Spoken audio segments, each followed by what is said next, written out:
Hello বন্ধুরা, সবাই ভালো আছো তো? চলো আজ আমি বানাচ্ছি ছানার কোপ্তা।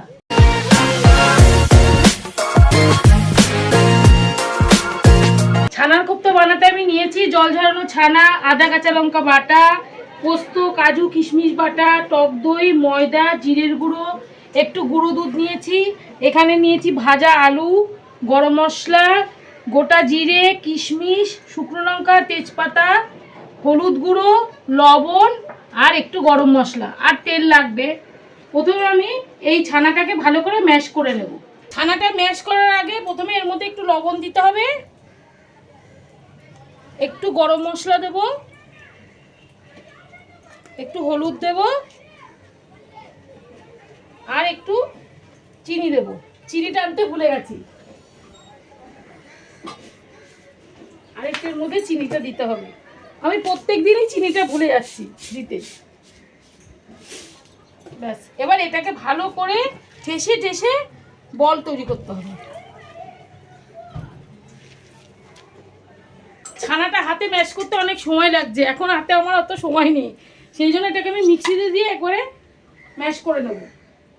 বলো, হাতে করতে তো অনেক সময় লাগবে, সেই জন্য মিক্সিতে দিয়ে দিচ্ছি। আর দেখো কটা বাজে, এরপরে রান্নাটা করতে করতে 3টে বেজে যাবে। ঘড়িটা দেখে নাও।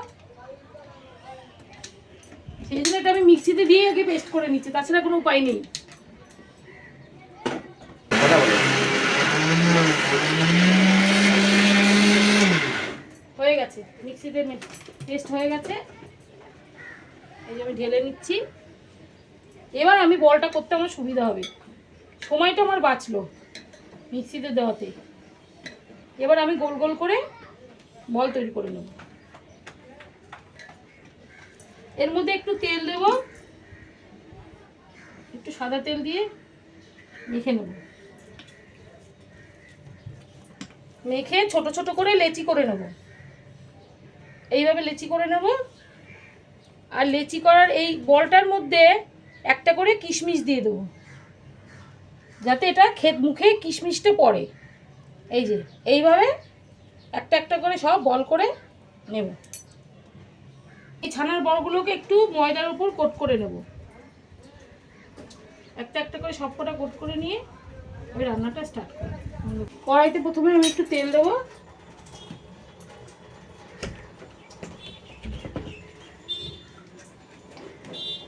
তার উপরে দেবো একটু ঘি, অল্প করে দেবো।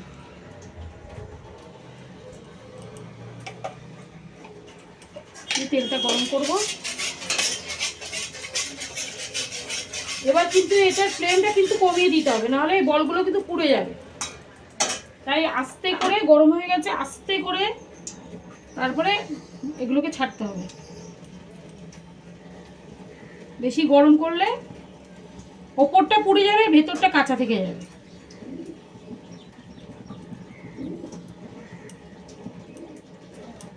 সব কটাকেই দিয়ে দেবো। টোটাল কটা বল হয়েছে মা? গুনিনি, তুই গুনে দেখ।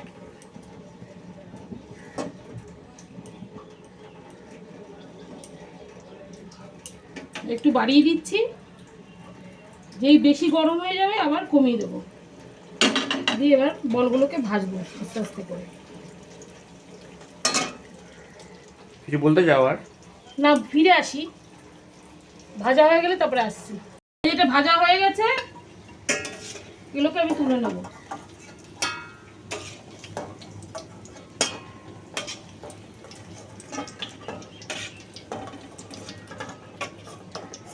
ওই গরম তেলের মধ্যে একটু তেজপাতা দেবো, দুটো শুকনো লঙ্কা দেবো, গরম মশলা, গোটা জিরে দিয়ে একটু নাড়িয়ে দেবো। দিয়ে তারপরে এই ভাজা আলুটা দিয়ে দেবো।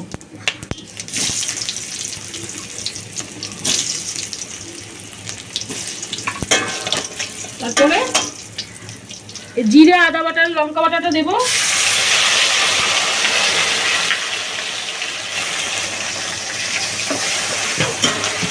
নাড়িয়ে লবণ দেব, হলুদ দেব, আর এই ফেটানো টক দইটা দেবো।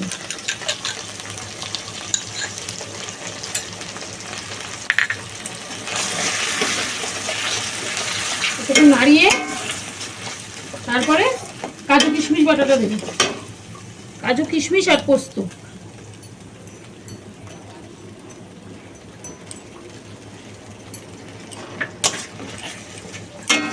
একটু চিনি দেবো, দিয়ে মশলাটাকে ভালো করে কষিয়ে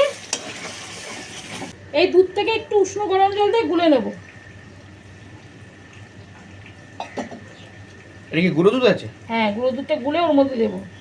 ওর মধ্যে বলতে? এই মশলাটার মধ্যে দেবো, গ্রেভিটার মধ্যে দেবো। আচ্ছা আচ্ছা। এর মধ্যে ঢেলে দেবো এটা।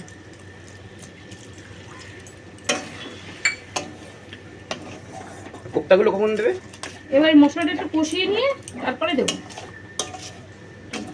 ঘি গরম মশলা দেবো, দিয়ে তারপরে দেবো। গরম মশলা এখন দেবে না পরে দেবে? একটু পরে দেবো। তা তুমি কষিয়ে নাও, তারপরে দেখা যাবে।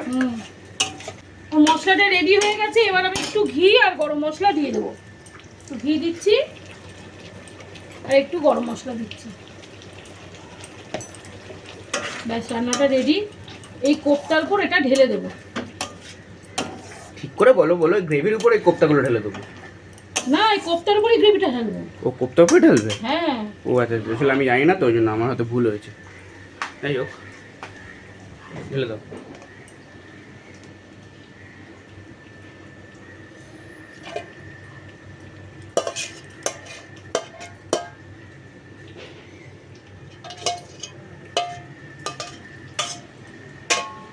এই হচ্ছে আমার রান্না। আর আমার এই রেসিপিটা যদি তোমাদের ভালো লেগে থাকে তাহলে একটা লাইক, শেয়ার, কমেন্ট আর সাবস্ক্রাইব করে দিও।